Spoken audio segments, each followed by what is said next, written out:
there, curious minds. Welcome back to Skylabs. Today, we're diving into one of nature's most colorful and fascinating phenomena, rainbows.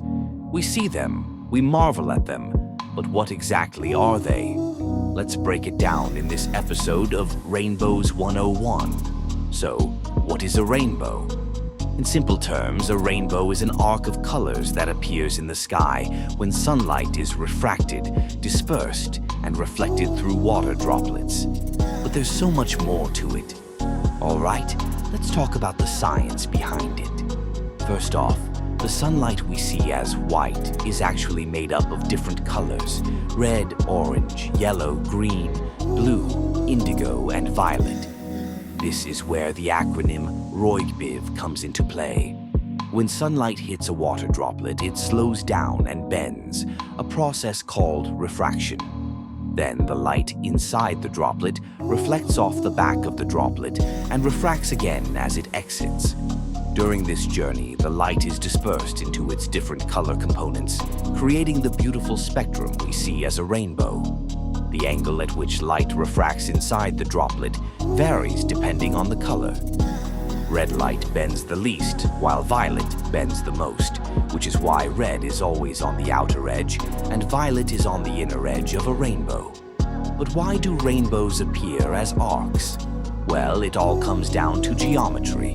The droplets that create rainbows are spread out across the sky, and the light they refract forms a cone shape.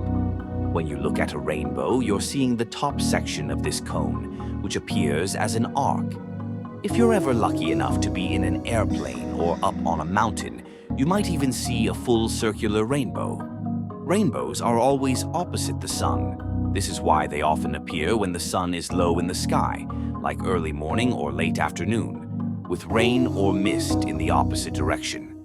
Now, did you know there are actually different types of rainbows?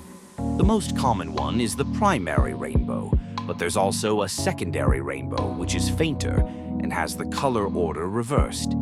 This happens due to light reflecting twice inside the water droplets before it exits. And if you're really lucky, you might see a supernumerary rainbow. These are additional faint rainbows inside the main arc, caused by the interference of light waves. So, next time you see a rainbow, remember, it's not just a beautiful sight, it's a fascinating combination of physics, geometry, and light. And who knew? There's so much more to rainbows than meets the eye. Thanks for joining me on this colorful journey today. Don't forget to hit the like button if you enjoyed this video, and subscribe for more curious explorations of the world around us. Until next time, keep looking up and keep wondering.